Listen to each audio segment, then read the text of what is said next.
should never sacrifice. Okay, how about this? Let's compare being fishers of men to being fishers of fish, which is what they were before. So before, okay, they were just regular fishermen, right? So then Jesus comes up and say, okay, I'm going to make you guys fishers of men, not just fishers of just ordinary fish. So do you guys see like the contrast there? It's like which one is greater, like being a fisher of fish or being a fisher of men? Being a fisher of men, yeah. So Jesus was saying, look, if you come with me, like I'm offering you something so much greater than what you were doing before. And I'm calling you guys to something so much greater. So, I mean, how many know that God, like, he has a plan, he has a purpose and all that for everybody? Yeah. So that's kind of what he was saying to the disciples when he first called them. Like, look, like, I have a plan and a purpose for you guys that's just so much greater than what you guys were doing before. Like, you guys are just sitting here just fishing, like fishing ordinary fish, like the guy next to you. But look, I'm coming to tell you that, look, I have a plan, I have a purpose for you, and you're going to be fishers of men instead of just fishers of fish. Okay. So if you read the story, you know, like we just read in Matthew, there's a few different people or objects like in these few verses.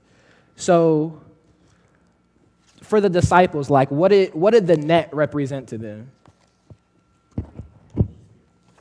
Right, catching the fish. So the net kind of represented how they survived, right?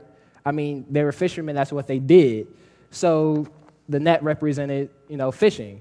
So what did the boat represent for them then? That.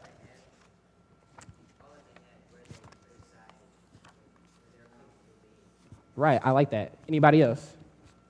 Wes? Foundation? Okay, I like that. That's good. Anybody else? Protection?